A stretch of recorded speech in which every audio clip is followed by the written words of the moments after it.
kozala zel ya kosala ka mosala nzambe bomikotela te soki nkolo abengi bino te nga naza na 32 ans naoke 33 ans de ministère nautofete 30 ans na ngao nazokele 33 ans ya koyemba bien aimé mais natikala jamais kokoma pasteur bakomaka ngo te biso nyonso toki bata badiamba te biso nyonso toyaki bavoi nga nabeta la musique ya mokili nalaka ngoni ya dansa o mystique on na matete ngai na bakristian dakomoda les pasteurs paye à son âme toza kosala bafrontement notre frère Christian qui nous consonne mal akufi lelo aza te c'est un serviteur de Dieu il mérite beaucoup de respect tokomisa nzambe papier te oh là là c'est quoi ça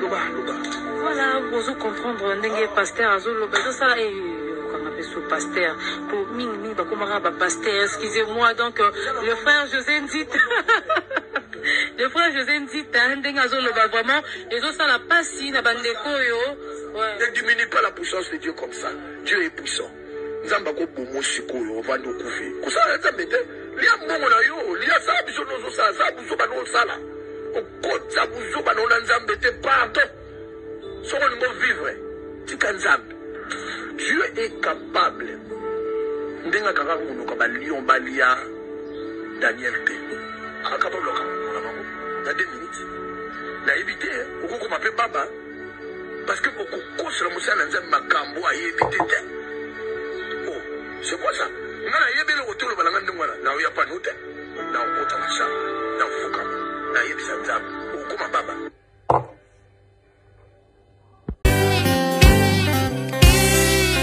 Zambe na moya olatike mo vandina bo santu ozinga mina bajelo bakoyemela kayo tongo pe popa Zambe na moya olatike mo vandina bo santu ozinga mina bajelo bakoyemela kayo tongo pe popa MDG TV, une chaîne Went pour la cause de Christ. Mafuta Yasika, Mafuta Yasika, Mafuta Yasika.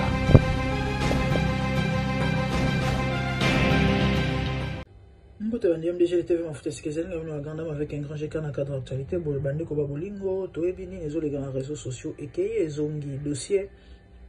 Kalamba ina Sernabiso Tamar et Zako Silate. Alors, moko parmi bateau va conseiller de Kalamba parce que ils basent belé bateau belé bas spécial de conseil to chila bino conseil Israël Mutombo o peut monnaie vraiment intéressant to pe motuya yango bande ko toye to meka osala analyse bandeko José Nzita lobeli ma belé mena simbi na biloko ka mi balé wana mi balé kaka ya liboso alobi ngana mosela nzambe yo koselinga makambo eke salinga pasi na buka mabolongo nzambe a otelema effectivement to mona biloko na même na bible mais kokama ba koselema ikalamba makambo tikala ko réagir ta zeli muta kufa poye aya ko se défendre ye moko or bible zoloba à moi la vengeance à moi la rétribution gardez silence moi je combattrai pour vous mutuneza awa bazo ko salela nani batoyo soki nzambo te ali ko lona se esengelo bato sa maloba nai mais bazo to sa yete tozo comprendre te ezo pesa pas ezo pesa ma et tant tozo loba boy bato msu bazo sepela te or bible zoloba nanga ne prenez point part aux œuvres infructueuses du ténèbre mais dénoncez-les bande roto kanga minorité biso msu tozo mandat ya ko dénoncer ma bé et Dieu est de notre côté o ya ko lukanga akutana na nzambe to ana ka pour sauver ba âme ah oui parce que prier à mes âmes qui l'a Yesu a kufa pour abikisa milimo et du coup tu ne peux pas venir au banako boma ba âme na nkolo oh non ya je sais pas moi put on the table bande wona ngezo pesa passe zo pesa mawa makambo yo to lo banini alors José Nzita lobi lo moko oyo vraiment na ko développer alobi ba komaka yango te komisa te lelo oyo so na tuni bino motuna bayembi nyonso ba koma ba prophète ba pasteur ba docteur bo comparer epoko ba bande ko yemba na lelo o ba koti na ministère to pe na sacerdoce voilà na sacerdoce parce que wana et ape ministère. Lelo ba komi ba ministre de Dieu ya évangile bateya banganga nzambe. Bo comparer. Moment ni les a plus glorieux. Ngana yo biso nysto répondre que ça tombe bande ko yembela nzambe. Sikoyo nzamba sala erreur. Et c'est nzambe za longola bango kuna ba bato bana ko yembela biso bandembo kitoko. Ba ko kotsa biso na ba présence nzambe. Bato lokola ba Henri Papa. Bato lokola ba Atom Sumbuma. C'était hier encore, je crois, que j'ai chanté la chanson de Moninga Malamu. Une fois dans cette émission, il n'y a pas longtemps, il y a eu bato belé bako samba. Et bilo ko sambi sa bango za ba déclaration au basala, ba serment au basala. Parce que yeso za mobile libala. Et moi si aloba na mobile maloba tout comme mobile aloba na moi si maloba, Dieu a toujours été fidèle na ngambo na ye. Mais bota ba promesse auto sala kanzambi auto kokisaka te. Bandeko lobi na yembi nzembo moninga malamu taka na komi côté ya zela maloba ngo eza sunde nini bo comprendre ngai zela bon nazwa kaka parce que côté mo penza elelisa yenge tamusenga na maya miso kota lo bana la pindai masiya na kosala nyonso. Imaginez esengeli na moto kosala pona yo na mipesi mobimba nzoto bozwi na ngai nyonso bozalisa minanga pe lokola moninga boye na mokili azate nazase na yo masiya olongi motema Yesu ya motema Yesu ya mabanzo Yesu ya molimo na la pindai masi tala ba maloba makasi tamusenga maya miso siko. Imaginez aujourd'hui Jésus revenait à Monio ozana na maboko mutu mususu ya mobali mususu eza pasi nde ona biso José Nzito ayemba nzemba moseka ngai moseka na moseka na batela nzoto na zuaze mite ya mobali mususu est-ce que abatela ki virginité ye mokope. Mais bon to suis ka conseil o malamo ya pesi c'est vrai comment pasteur te. Mais est-ce que frère José Nzita a toujours la présence ensemble le lot wana dossier na été mais sinon apesi conseil malamu yango to ekolobela awa bandeko José Nzita lobi ba koma kayeloko wana te. Effectivement ba koma kayango te bandeko kokoma mos ministre de Dieu apôtre prophète et autres tu dois avoir les mandats fonzamba benga yo na marambo yango soki ezali eloko nzamba bandeko na bandeko loba ba koma mosali ya nzambe te. Nzambe mutako misaka Bible zolo biso zona 3 sortes ba appeler topé ba serviteur. Voilà ba serviteur ba on nzambe a komisi ba ba komisi ba moko na ba opé bato ba komisi linga uzala on nzamba komisi parce que Dieu va marcher avec toi. Mais sur mes commissions moko to so bato ne ba commission Dieu ne sera pas avec toi pour sa volonté na yété et ozaela o compliqué au simba kisi ça va te créer des très sérieux problèmes. Yebarake tamba oindre yo parce que pourquoi ma pasteur et autres ba consacrer bango non ba tia ba mafuta yebarake tamba consacrer yo ba tia huile na moto soki ozana appel été et komi onction ne ko bongwana égarement et comme onction ya égarement huile ya égarement quand nimbozoka égarement obungi nzela okoti zamba esili yango bomoni ces gens là généralement bato bambeba ya kosakana te tala omoni muto nzamba bengi. Je vous dis des choses vraies. Muto nzamba établir c'est vrai à sa parfaité, c'est vrai à nzamba c'est un humain ou encore un homme qui a des faiblesses, mais ezana babilo o nzamba ko permettre jamais na vie na ye et ça le mato salango ou encore nzamba ko exposa ka ye te na ba faiblesse o ya ye pona nini parce que azo porter ba marque ya Christ katinai a commis référence bato ba mona nzambe na nzela na ye et Dieu sait que cette personne ce qui a commis na ba niveau moko boye ya ba mabe moko boye bato belé ba robunga Pourquoi? Parce que bato bazo croire na ye. Mais malheureusement moto yo nzambe ta bengi satana tie to bato to ye moko ba bato baza ba objet ba scandale et ba ko bungisa ba âme. Or Bible zoloba bato tout ba sala ba scandale, il faut bo kima bango. Babilo bato bazo sala bo ebisanga bo nzambe nini ezali awo. Mais on a pas ces aboyo ka bato no baza bato. Ce sont des hommes baza na ba faiblesse, ça ba faiblesse. Et basimba basel na nzambe te basel na nzambe wapi ko bazo ko pengwisa bato musel na nzambe azana po abi kisa milimo a sauver ba âme. Mais bizarrement bango bazande ko boma ba âme siko ki serviteur de Dieu ya bango ngo ya ndenge nini. Henri papa wa abane ko se plaindra bana bazo yoka ete mais bako yoko ndenge nini parce que ozana manto wana te nzamba benyo na musala wana te tala. Nalina lo bana mutu mo azolanda ngaye oyembaka topo yembela nzambe. C'est un ministère mutu akosote ko kansate que tu es le moindre prophétesse to prophète à l'équipe du coup il faut olongwa moyembi okoma prophète okoma prophétesse okoma diacre soki nani soki nini soki papi soki eloko nini soki évêque soki nini. C'est Dieu qui appelle. Nzambe mutu abengaka nzambe mutu établisaka. Koyemba ezali ministère et c'est un ministère puissant ya kosakana te.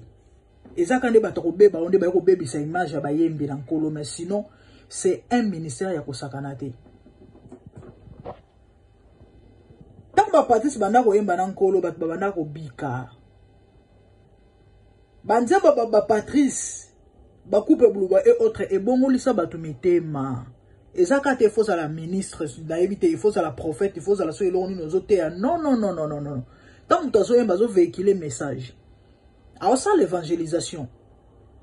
Ayekutu aosa la kutu double musala parce que nzambazo za la glorifier par la chanson. Oh to benga ka adoration. Lorsque Dieu est adoré, il se manifeste et il se glorifie. En même temps, il y a les âmes qui sont touchées. Oh bazo se repentir. Donc, yo zo pamboama, en même temps, au pambo la pe bato. Mais du coup, bato balingi bongote. Ayembi, après commis pape. A commis archipape. Toujours comprendre, toujours bate, qu'est-ce qui ne va pas? Égarement. Oui, il y a égarement. Et ça tellement dangereux. Et beau makaba âme. Que Dieu nous aide. Récemment, la salle qui a émission, Michel Bakenda a sorti sa carrière. Nana lobi na yati kanzambe. To ebite bandeko. Bakenda on album ne aliboso abima na nzembo ya un album ya l'amour est une personne.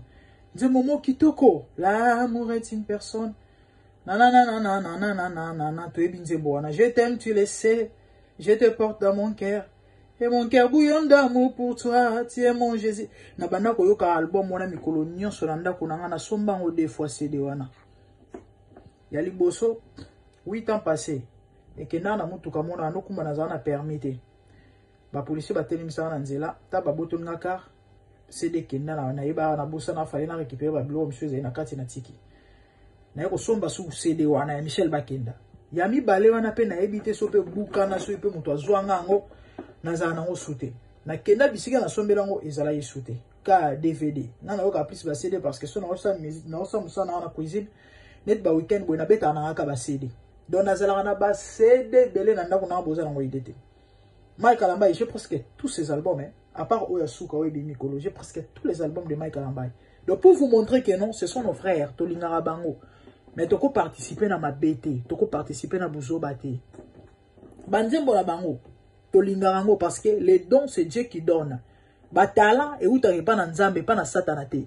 Mutunda baby sakaye moko. Nzamba pambole ya zu yango la honorer nzambe nango akesimbela ngo kisi. C'est là où les bas blessent.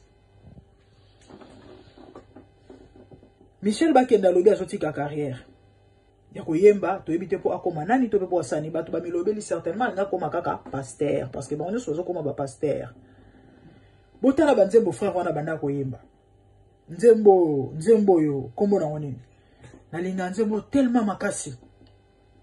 Abo moina ngami tungisi esilanga oyo pesanga kimia na monso ekomela kanga yeye esali ete kondima na ngai nasila somo ya monene ya likambo yaya na ngai naza na yaya na ngai nabanga likambo te somo ya monene yaya eleki somo album ya Michel Bakenda liboso eza na badoration moko eza na baprofondeur moko bandeko nanga boza na oyede te bota banzembo Michel akoma oyembela biso bota banzembo Bakenda akoma oyembela biso boko bomanga pamba na Congo inonsa ya pamba bota banzembo Michel Bakenda akoma oyembela biso Michel akoma ne koyembela batu ake koyembela mwana mwasi oyo komone nani oyo soki bongo Sylvie Bongo ake koyembela Sylvie Bongo Sylvie oza lokola gato basali na lola bandeko oko lokote o bandeko nanga bota niveau ya egarema ya motindo boye na habite Sylvie ngoko likamu na ye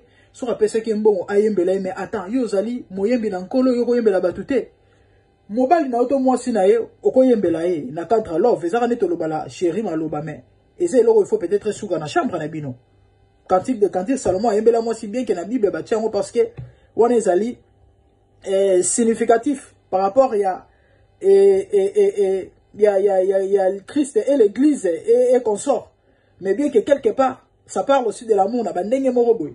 Ce que yo komino ko yembela bato mokili finalement yo benga mo yembela nzambe. Bota banzemo Michel Bakenda koma ko yemba. Bota banzemo Michel koma ko yembela bato bandeko na ngai. Tant na sala émission wana OK Bakenda to yebita nga koma pasteur to nini parce que alobi ke carrière ne musicale azotika. Ina mi abenga ngai. Arlette abina nga grande dame. Nakenda convention mon église ya Amos Mbayo. Nakenda uniquement kaka. Pona ke landa Michel Bakenda na ke yoka Bakenda parce que abana tellement ko pambola ko sepelisa na banzembo na ye. Alobi nakenda na landa culte debout du début à la fin. Na lemba te ka pona landa Bakenda alobi pendant que ses frères chantaient ma sœur Ao baluka na mabela zolela quelle onction quelle grâce Naomi lobela parce que ayemba muninga na ngana Naomi lobela nzambe ngolu e mwana mobali obate alobi mama na ngai tangu kaka après wana na yoko mona ngondo na moni video je me fraude na lobi esili Bakenda to perdre ye yango moni lobita on a saki émission na yebisa bino bandeko e bobondela pona basali ya nzambe parce que bazala ciblé banda kaka mutaka la Michel Bakenda bima libanda esili Michel akoma muto ba chéri ya kosakana te encore ngondo akananga ya vitamine bandeko basi apoto ba sepeli balobi aish biso to kufela kaka yango bomoni frère wana linko balate aza tellement na ba candidature ebelo obala na otika nani na la nene émission papa Pimboma Frère Michel, osana mwana, papi, tu vois, osana mwana, papi. Tellement moutunae, abomela eka moto, a devia question. Pona nini? Toeba Michel Bakenda balata abotate. Bizarrement, jusqu'à là, balite, mais azo bota déjà. Yangon de komona kike. Sora répondre à la question et au sopae. Et a passi ezamawa. Mais bala kakate. Oh basa ko bala bazate to pe aso mona te so penini mais basi ya ko bala bazate mais ya ko lala bazali oh bible zo pe kisa e ko bo avant libala siko ya ko bala bazate mais ya ko lala bazali c'est compliqué que Dieu nous aide nzambe asunga biso et là musu José Nzita lobaki na émission oyo bato bala intégralité nango abi batu musule ba omelo lendo pota mso mo tambola nayoka muvaza mo atambola na matricule la présidence eza malamu mais faut koyeba ki babenga ngonini bokonzi ezalaka na mandat esilaka na kwa ondimaka mobutu akokufaka na utu komona nani président soki ya Cameroun ba uti ko azo poser sous candidature il a 96 ans dona ko tambola ko su ko tambola te na ndimite tata na ko vivre sous 2 ans je ne crois pas na ko tambola ko tambola te ba beti maboko prochain candidat na présidence tala ata sali akokisi santa ata pe a poser candidature on va passer akokufa kalate il va passer Eduardo dos Santos va kufa tango a perdre tango a longo na bokonzi o azwa azui akoma mal vie mais il était un jour président bananae ba mo confisquer ba bozu na bango moi si je crois c'était l'année passée na monaki na news ya Angleterre awa ba kangie ba bien na valeur ba 500 millions ce qui milliards d'euros ce qui des livres sterling na mboko na ça moi na Eduardo dos Santos ya moi si ba confisquer ba bien na mbongo ba ndako ya cher ya luxe ya kosakana te na valeur ba 500 ce qui milliards na yokaki ce qui ba millions ce qui ba milliards certainement ba milliards ba confisquer mindele ba confisquer pona nini papa za suna bo moité ya on a profité na ba na mutu moko peut-être aux en position peut-être on a mbongo peut-être aux en ba level moko esali ke bato musu baza na se na yo kumisa nzambe so komo nyoko la bato parce que oza ozali yeba ke un jour o futa Bible zolo balikola mukonzi aza elikona bango nyonso waleki azali donc on parle de Dieu nzamba azali a se réjouir en injustice tete muta ko sabinote le loma qui peut comme proche à présidence il faut comment okangisa bato sans raison car pour muta loba ke non azala ki témoin ya conversation ya Mike Nada Kumuda c'est ma toute première fois que voir Koffi Olomide prophète wana c'est un grand frère à moi atindelanga voice ndenge aner bengaki po yebisa yeke Mike alamba heureusement aza officier ya on moeba kange zala kité Mike abenga avec beaucoup d'arrogance ba chaima beaucoup ba tunye mais asali nini oza passer yepé les serviteurs de Dieu pourquoi bo sololité de l'euro décourager que cela qui soni ngwana mais ba victime sou bazali 2 ans passés moi journaliste ya nini yo babenga bango banani ba chroniqueur o ayambaka ceux qui soit des nganga ya Mike Kalamba ya bomwana garçon na ba bete lokola moyibi qui n'a pas vu ces vidéos ba china makala fallait ba journaliste ya Congo mobimba ya YouTube ba sangisa bambongo po ba keno ko bimisa garçon na qui l'avait fait arrêter Mike Kalamba mais le quand musinga na moni ba soit disant chrétien ko défendre ngo ko loba keno effectivement azana raison ya ko bundela réputation naïe. Mais quel genre de commun de la réputation comme ça, un serviteur de Dieu qui va faire arrêter les gens, faire battre les gens des verges. Car kapo baloba ki que non aux faux. Mais qu'est-ce que la Bible dit par rapport à ça? Yesu ba finga qui était. Bon mon place Yesu yeno betsa batu ba fimbo. Ba apôtre Paul ba benga ba finga ba honte. Bon mon ba betsa batu ba fimbo. Yesu ba benga un magicien et pourtant la Bible zolo ba asala lisumuté. Ba benga Belzéboul. Et la Bible me dit que tout disciple accompli sera comme son maître. Ce qui va traiter qui est le lengon, na yemora lo Bible, na kutu nzeta mobesu, bon bino nzeta kokauka. Moi, à la place de Mike Kalamba, je serais fier parce que mon maître a qui traité de la même manière, mais tellement conscient ses os reprochés bango. Yango bomoni, ezan zoto mutezo sale no molimo metozaka awa.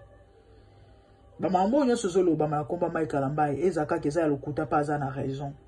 Mais si c'est le contraire, trop c'est trop. Abani makambo lelote nzamba otelema. Pour très bientôt. Ta aussi mona ba pesio mo Congo na batongo oyo ba protéger yo. Na bomona te. So nzamba lobia confondre yo. So nzamba lobia confondre yo. Ondimate o kamwa. Na bato bazaki sansa ko protéger yo, ba o livrer yo. Na bato bazaki sansa ko sunga yo ba obwa kiso ba oboya otala so nzamba lobi abebisa mitema bato pona yo olela na munoko mboka mengana okama bato batanga la Bible bazo ignorer makambo yo bakomi ko se faire justice bango moko bakomi ko se venger bango moko et amawa eza pasi que Dieu nous aide ba conseil ba yo ka sauter bakomi bato balolendo Kamo kamwana moke muta bimilo bilobe ya tamara linsuko yoka batute pour ani na komi élevé kamo moi tour abeti na France kamo des concerts abeti a moni on dira souki mukile ko et do a komi place ngo ya on bomoni ba africain et belé nzamba kina na bango musika te to so ka to lobela ba congolais pour ani kamo ka babinga oni mo mungu akara ya moke ba mekisie ya succès. Et là aussi moto akende boyeye azonga boyeye ya omoni nzambe tellement kokara pe biloko wana te okara yo pour bakitisi na se nata moke que Dieu nous aide.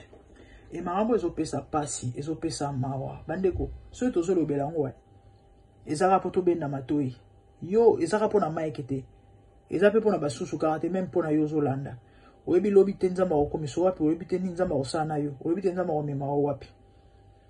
Sois humble.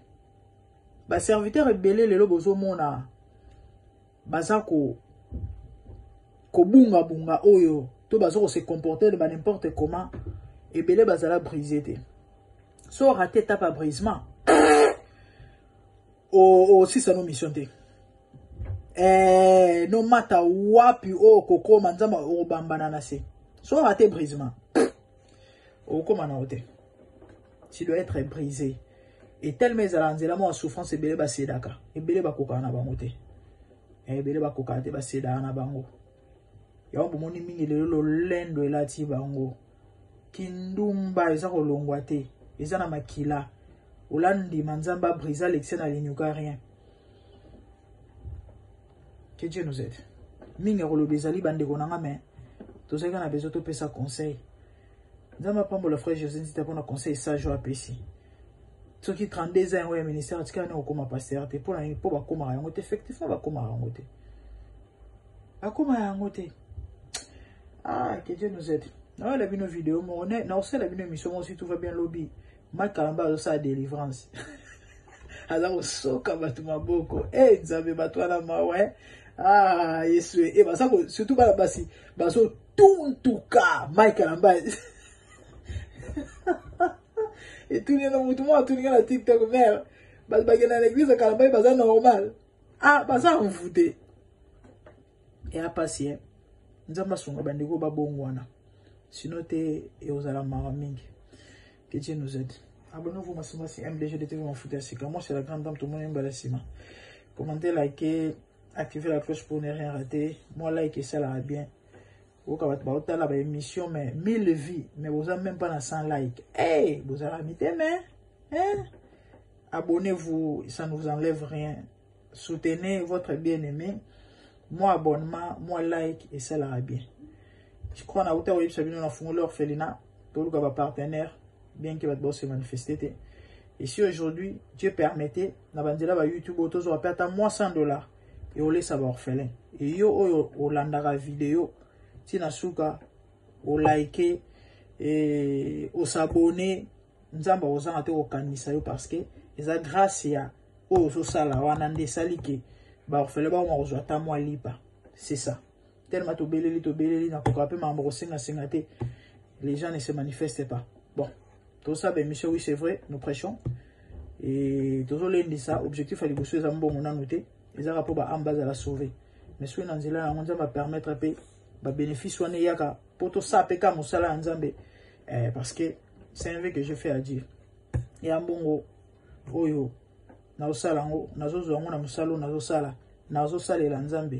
et il y aura la part des orphelins. Cet argent, ils ont offrant des sacrifices uniquement quand on a la sociale on a salaka. Tous sont batu bande commun. Ma coquille za penzate.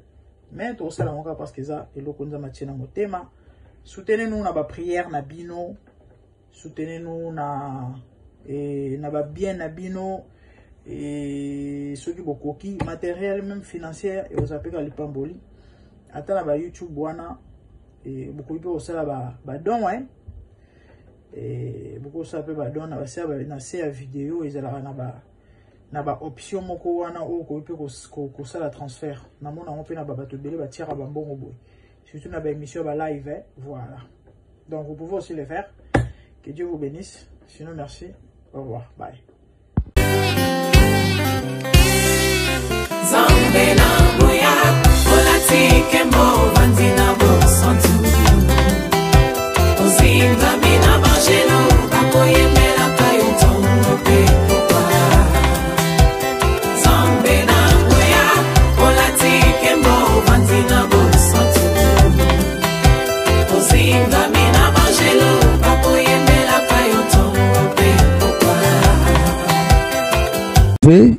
MDG TV, une chaîne ointe pour la cause de Christ.